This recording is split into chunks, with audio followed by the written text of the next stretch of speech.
Halo semua, salam sejahtera buat kita semua. Dalam bahasa daerah saya, Nangkawo, artinya salam buat semuanya. Perkenalkan, nama saya Waniel Wet. Biasa dipanggil Niel. Saya merupakan mahasiswa Universitas Cendrawasih, Jayapura, Papua. Sementara semester 4. Itu merupakan perkenalan singkat. Pada kesempatan kali ini kita akan membahas tentang membangun sekolah dasar di pedalaman Papua.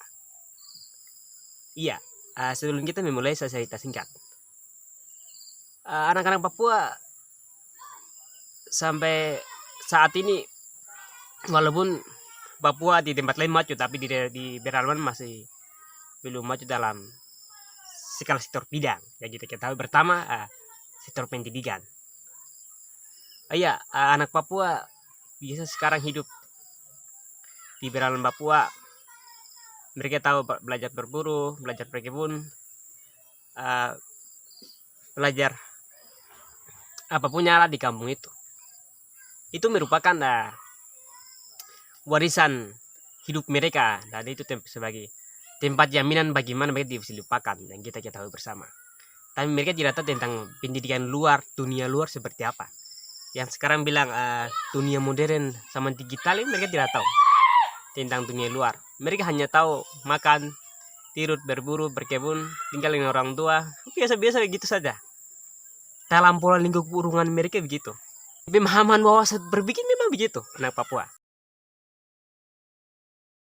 Topik kali ini kita akan membahas tentang membangun sekolah di pedalaman Papua. Pertama, apa itu pendidikan sekolah dasar? Sekolah dasar merupakan tempat di mana anak belajar membaca, menulis, dan menghitung. Itu disebut SD atau sekolah dasar. Untuk di mana anak memahami apa itu pendidikan dan memaknai hidup. Dan segala sesuatu dasar, jadi dia akan belajar semua hal baik tentang baik atau buruknya itu tentang dasar saja, tidak mendalami artinya.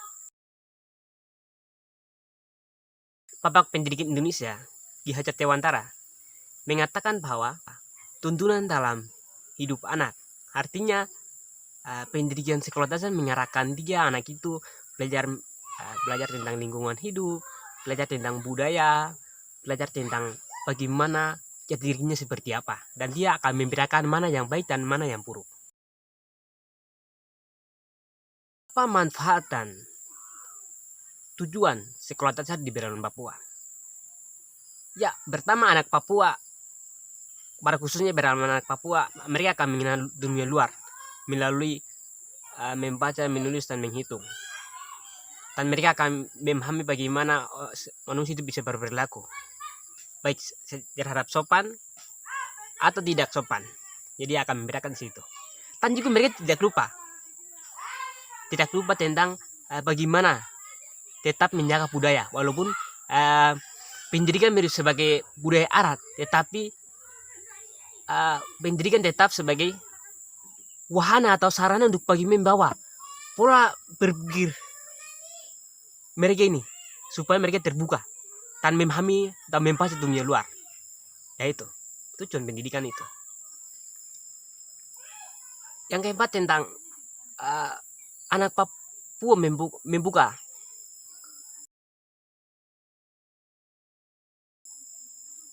wawasan pendidikan. Mereka akan memaknai pendidikan ini seperti apa, dan mereka akan menemukannya terjadi, dan mereka akan ingin mencoba mendalami dan belajar sesuatu, dan mereka akan memilih cita-cita yang benar, dan mereka akan bisa kembali balik kampung. Artinya bisa mereka datang kembali dan membangun kampung melalui cara-cara atau melalui bidang yang mereka diambil. Itu merupakan harapan anak itu supaya kampung itu ada perubahan. Karena anak bisa mengubah daerah jika ada pendidikannya. Bukan hanya membangun gedung apa saja, tetapi ada hal yang terkesan oleh masyarakat setempat ya, itu merupakan juga pembangunan yang kita memahami sekarang ya itu yang diharapkan. Kita tidak lupakan budaya adatnya orang Papua, khusus di Beranan Papua, tetapi pendidikan sebagai wahana atau sebagai sarana untuk membuka cakrawala probegit manusia. Dan tidak lupa budaya adat setempat, baik bahasa, kearifan lokal, dan tarian adat, itu tidak perlu lupa. Tetap tekankan supaya anak Papua tahu diri. Nah, artinya tahu diri artinya memahami budaya, memahami pendidikan, dan membangun kampung. Pada kesimpulan ya, terakhir. Jadi kita membangun sekolah dasar di Beranan Papua itu bukan hanya membangun gedung, fasilitas, dan melengkapi guru-guru yang dari luar saja, tetapi bagaimana kita membangun manusia seperti Kakak Yose mengatakan yang merupakan motivator Cetana Papua, membangun manusia Papua sejak gini tuh. Mari kita bersama-sama anak-anak Papua membangun manusia dulu, baru kita membangun gedung atau pembangunan atau infrastruktur yang kita membangun. Karena dengan membangun manusia, maka pemahaman terhadap pembangunan akan transparan dan akan lebih memaknai hidup, dan apapun ada di budaya Beranan Papua dapat dilestarikan, dan Papua akan maju di tahun akan datang. Terima kasih atas perhatian Anda.